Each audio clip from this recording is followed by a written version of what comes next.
umunezero ku mutima no ku mubiri ku banyarwanda ndetse n'abanyamahanga mutugana. Delis Hotel tubafitiye amacumbi meza utasanga ahandi, bar, restaurant, tutibagiwe n'ihene yo mu muceri, sauna na massage, piscine nziza yakira abato n'abakuze, sale zakira inama, ubukwe ndetse n'ibindi birori. Tubafitiye n'ibibuga bya basketi na volleyball. Delis Hotel duherereye ku Ruyenzi ugana kuri polisi, umanukira ku Kiliziya ni metero 15. Ukeneye ibindi bisobanuro reba nimero ziri kuri ekara yawe. Delis Hotel niyo nge nahisemo.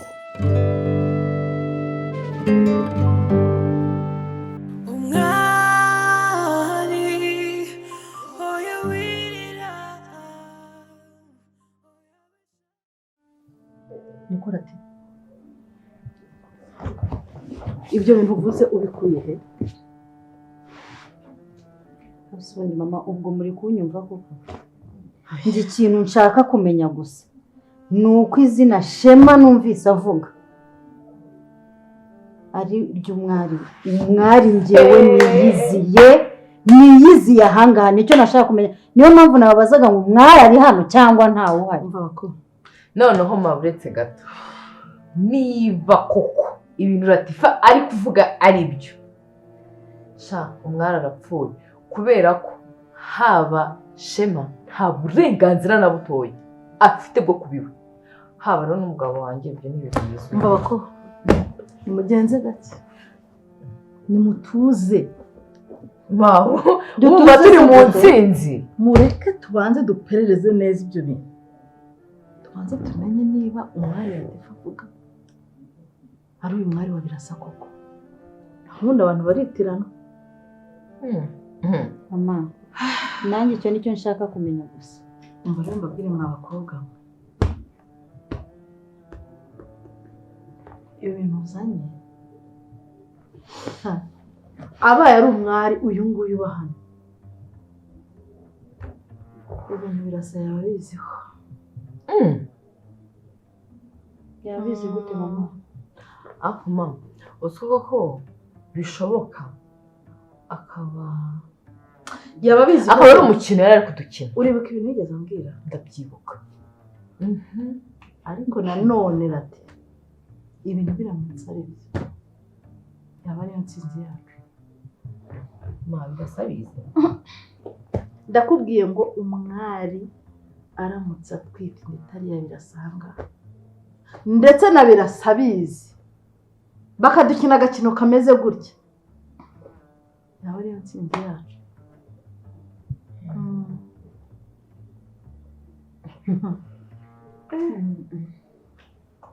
Ntuzi ko ari ibyo byaba ari byo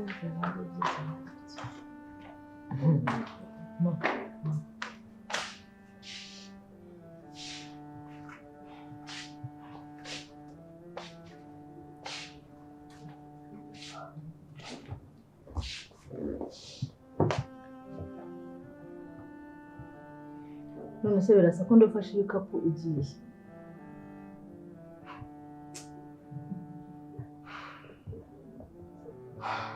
Birasa uyu mugore washaka kuba ari umusazi, ashaka kuba ari umusazi neza amutesheje icyuma yiyahuye.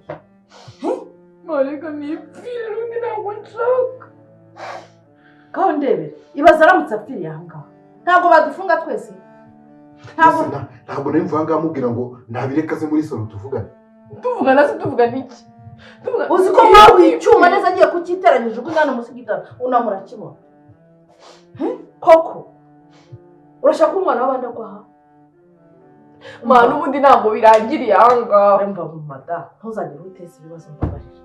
Nawe ndumva nimara gupfa rero nawe ugende mageragere. Ako se mama tuvugishije ukuri kuko turetse kubeshya.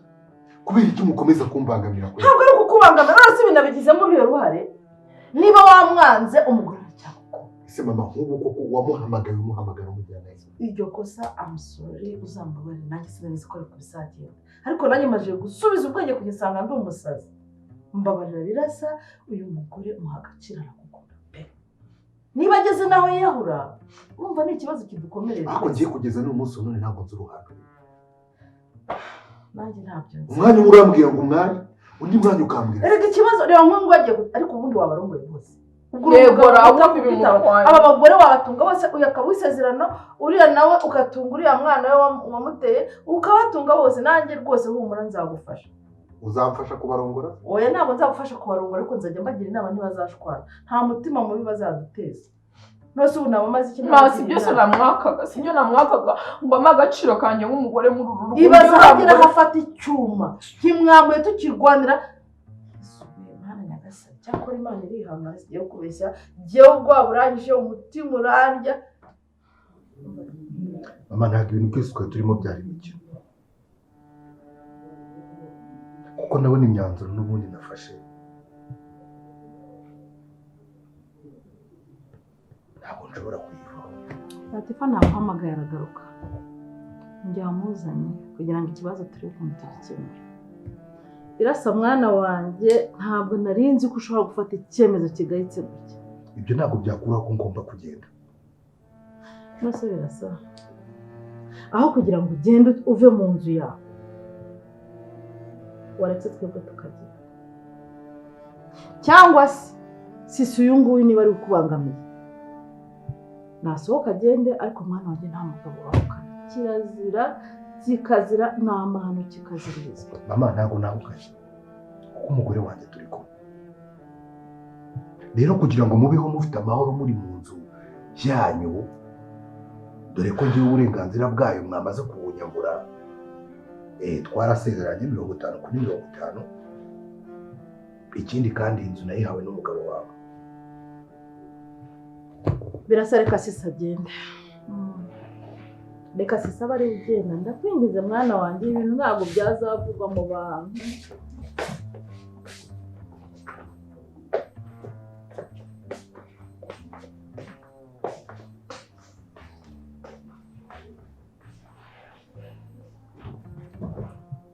Mama aka gakino muri gukina nta gakino nyabaki.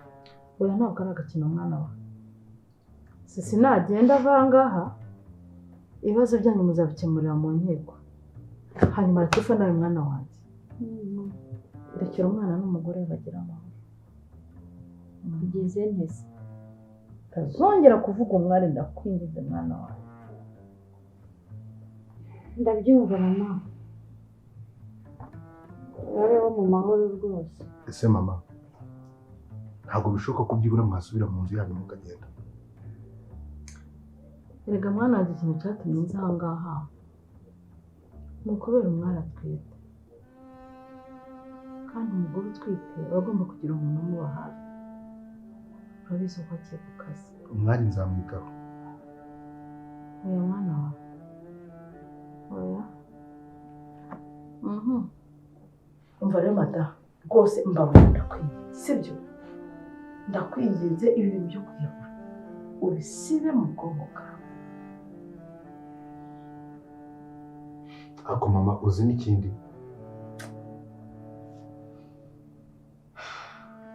ibi bintu byose n'igihugu cyitera gutese kandi ubu gufatiye umugore ukamusubiza mu buriri uriya nawe nta kibazo ugakura ku ziriya akazabyarira bose ukabatunga ikibazo kiza kubera ko nakwizeye. utanyizeye ndi nyoko se wakwizera undi muntu ngaho mbwira undi muntu wakwizera ba wamaye akanyabugabo akubaha nkaguha agaciro kuko ntabaye umugore wagiye kwiyahura ungize umusazi ugahitamo kunyangiriza ubuzima. ubu umuntu azira iki koko ikosa nakoze n'ibi kubera ko ntabaye umugore wawe yaragiye kudushyira mu bibazo. Rero uyu ni umugore wawe kabone nubwo mutararyamana na rimwe ni umugore wawe imbere y'Imana imbere y'imiryango n'imbere y'amategeko. nta nubwo birangiye. Ikosa we nakoze nuko nemeye gusezerana nawe. Nuko wankunda kandi ndawukunda. Ako se birasa umwana niba yemera kwicuza no gusaba imbabazi mama wari ko utazababarira nawe atazababarirwa.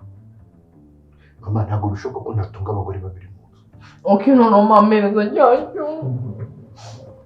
Mwagimereza cyacyo.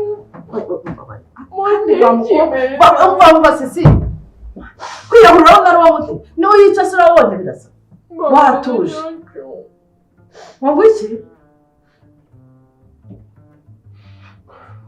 Nyamara rero ndabona n'ibibazo niba hajemo n'ibintu by'impfu no gufungwa njyewe ndisaze sinshaka kuzajya kuva muri gereza abana mwe mu amahoro nanjye ngaho reba uragiye ubusukira mu ikihe kibazo Latifa aba yagiye ntabwo wagiye ni njyewe utagira akazi mu gusigarana n'umwana rwose uhumure mwana wa hari ikintu njya gutwara mwana wanjye rwose agomba kuzabyara ndahangaha rwose Birasa mwana wanjye sisi ninjye wari waramuhamagara ahangaha ariko rwose nagende nerega niyo namusanze turimo rwose umwana wanjye rwose ntabwo bizongera humura rwose na Latifa ntabwo azongera kubwira umwari nawe kumvura nkubwire wowe uramuka wibeshye ukazongera kubangamira umwari n'umunsi n'umwe mama ntabwo azongera ndahari nanjye nicyo mbereye aha ntacyo nzamutwara njye rwose umwari ndamwikundira mbona nta n'icyo atwaye ese mubangamira tuza ku isahani imwe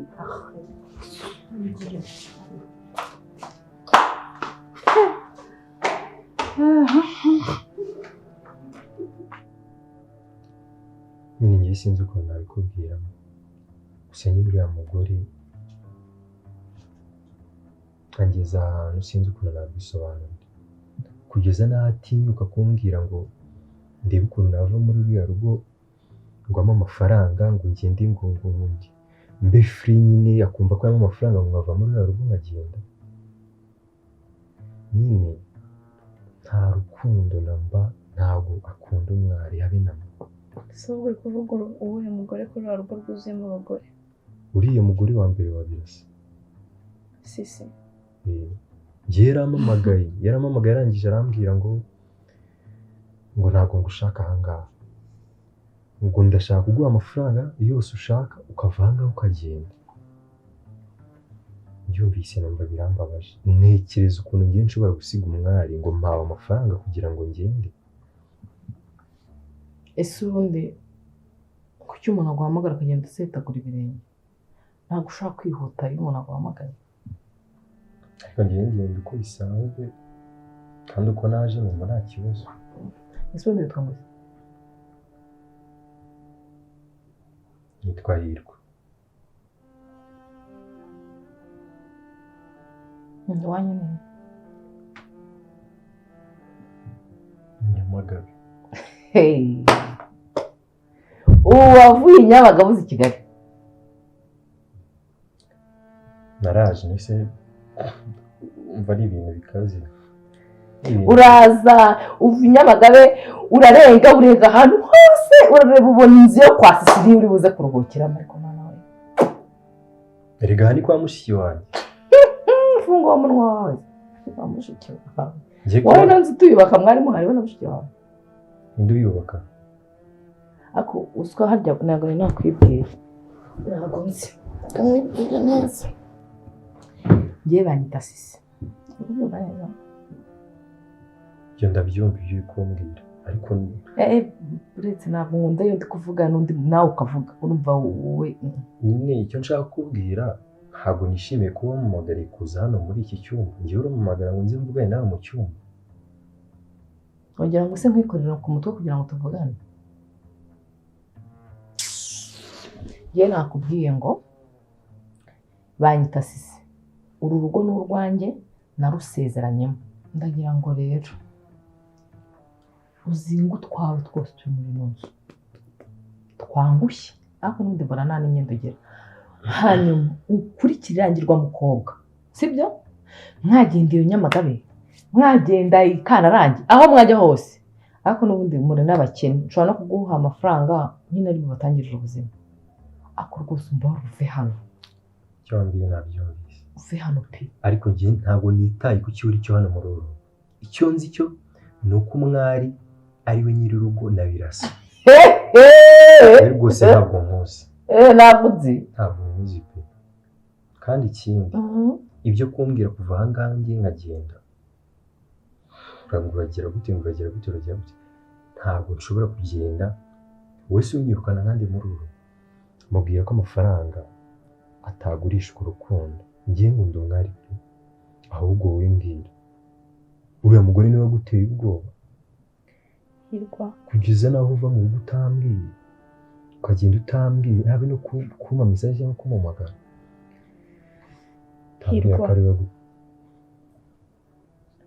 uriya mugore yamfashe ndi kubumviriza yamfashe numvisha imipango yabo nibe nawe yakubwiye kuguha amafaranga njye yambwiye ko nintava hariya kandi nkava nta muntu n'umwe mbwiye hazameneka n'amaraso ari wowe kubwira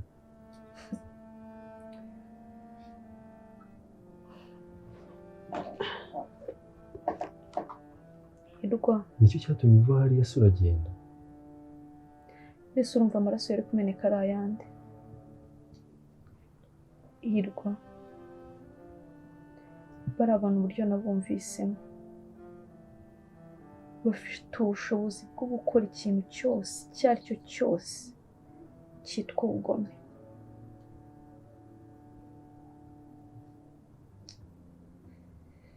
Hirwa ahubwo buriya umwari arambabaje ese ugiye nakora iki Hirwa umwari akeneye umuntu umuba hafi nanjye nibyo ndimo ndakubwira nta kindi kintu nitayeho atari urukundo ngomba gukunda umwari Hirwa ndabizi urukundo ukunda umwari ariko ibyo byonyine ntabwo bihagije ugomba kumuba hafi ukamurwanirira ukibuka ko biriya bibazo atari we wabyijyanyemo nubwo wenda byaje kurangira akunze Birasa ariko Birasa nawe iriya ntambara ntabwo afite ubushobozi na buto bwo kuyirwana ngo ayishobore ibyo ndabyumva Birasa yumvira nyina kandi nyina nawe si shyashya kuri ya muryango Kenya nshidikanya ko Birasa ari n'umwana wabo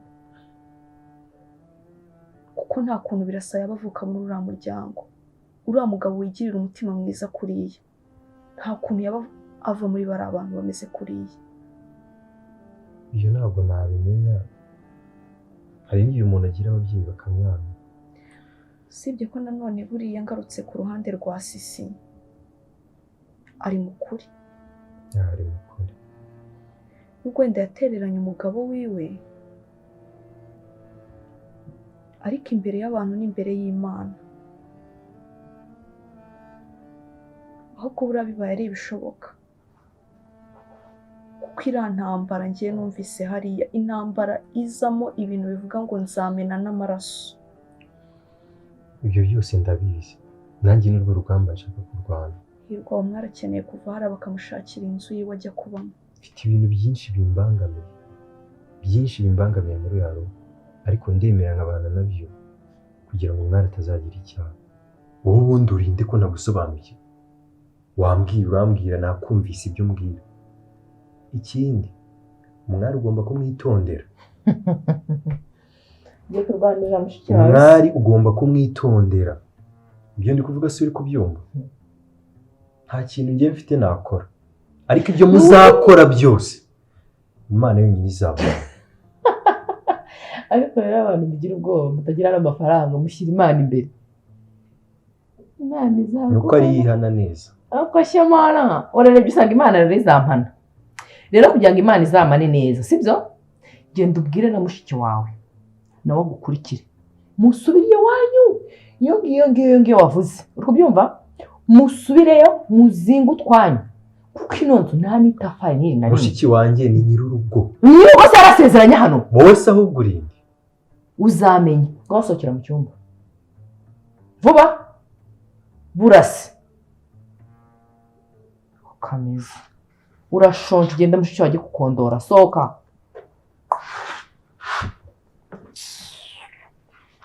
kandi nizeye ko ibyo nakubwiye wabyumvise tangiye kuzamura ikiboro utaranabyibuha ubwo ubyibushye byagenda bite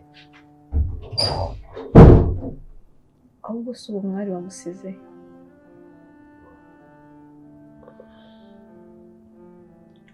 mwari nasize yajyanye na Birasa sinzi aho bari bagiye. ahubwo se uba wariye wabyihoreye se sha hariya wapikaje hariya niyo narya ntabwo amenye umuntu utari nta kintu wapi rwose. ushobora kujya wigengesera bari abantu utazanabaroga. basi kamukorera akantu ko kurya urya mbere yo kugenda.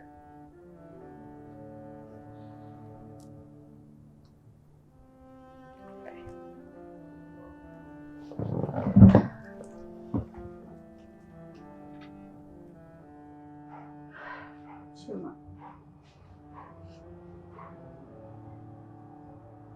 ibintu byose namenye ukuri kwabyo.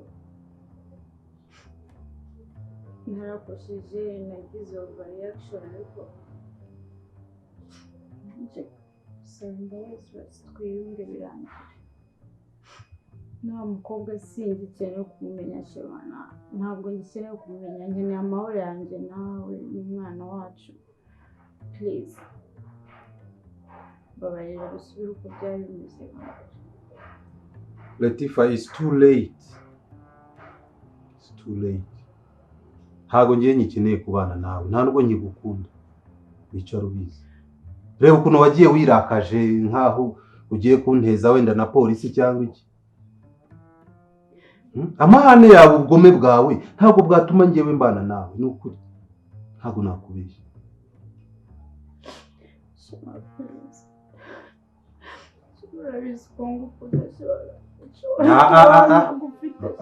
Ndakuze winyegera mbabarira. Cyangwa se umbwire ngewe mve muri uru rugo ngende, ariko umenye ko nzagaruka utagihari hano. Ikindi ugomba kumenya, ibyo wibwira ngo uzankunda ngomba kuhaba ntibishoboka. Habaho n'ubuyobozi, hari abandi bazaza hano bahakuvana. Uranyumva neza? Shema, wambabariye Shema, urabizi ndagukunda. No. Kukweba byaranze Shema. Nakubwiye ngo it's too late. Shema, bantu Mwumve iki? bantu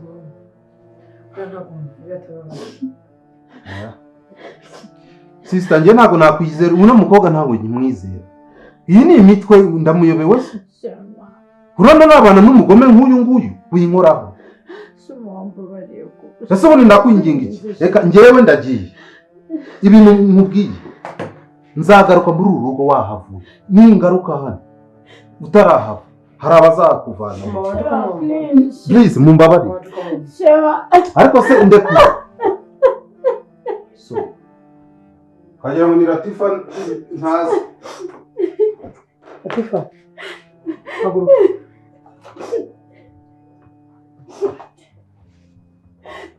Cara.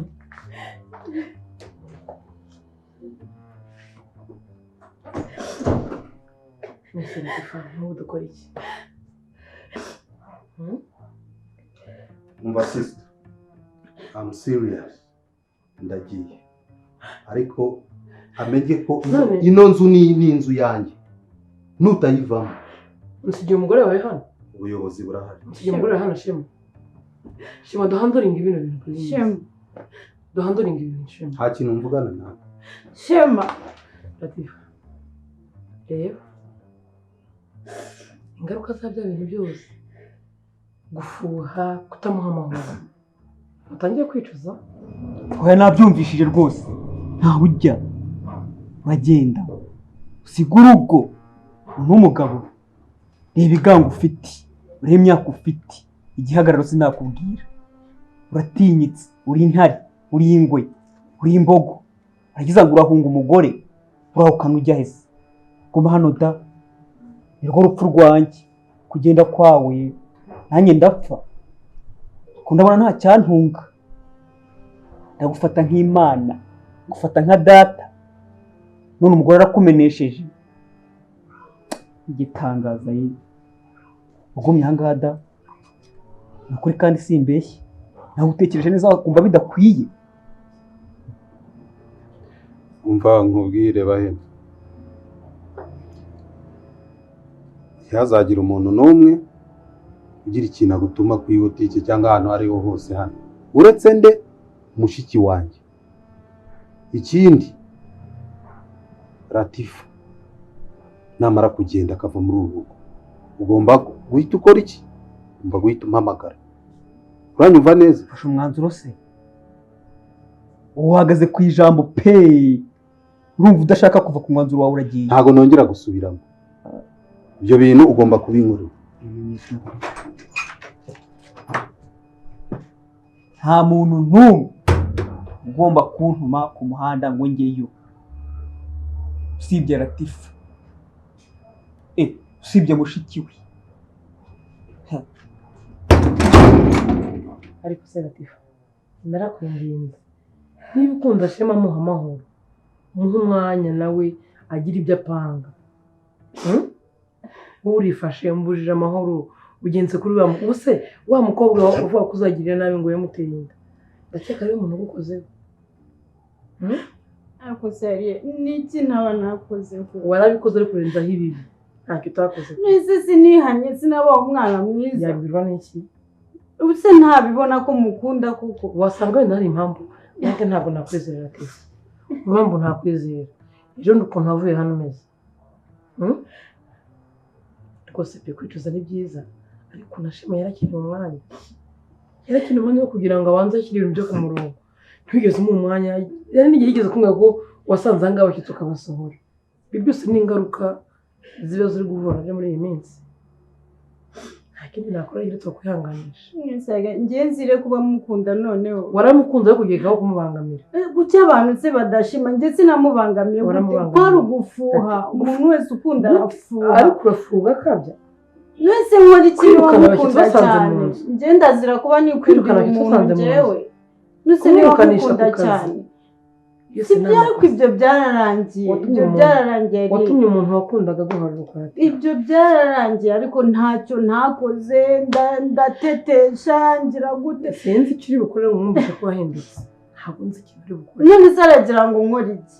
Ngaho ngira inama y'ikintu nakora. Ntabwo mbizi ntabwo. Ntako ntamugize. Kubera ko nanjye zisa ntabwo nzi ukuntu ari kwiyumva. Ntabwo wakora iki?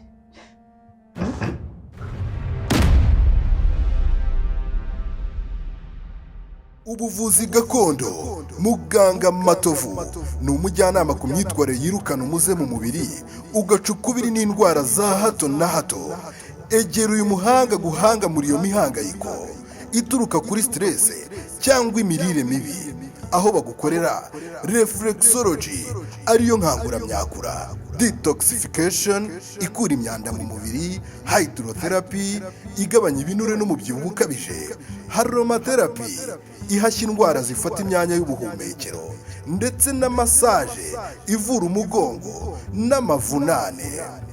Si ibyo gusa kandi kuko arakuvura indwara zigiye zitandukanye, amibe, igifu, umwijima, diyabete, asima, sinezite, abagabo batabasha gutera akabariro, ndetse n'indwara zifata mu myanya y'ibanga y'abagore. Witinya kumugana kuko aragufasha rwose. Muganga Matovu ni umuhanga cyane mu kuvura amarozi, amahuherano, amategano ndetse na karande zo mu miryango. Muganga Matovu aherereye Kicukiro mu Gatenga, uzamuka umuhanda ujya i Murambi ku bitaro uhasanga icyapa cyanditseho ubuvuzi gakondo Muganga Matovu ni metero 150.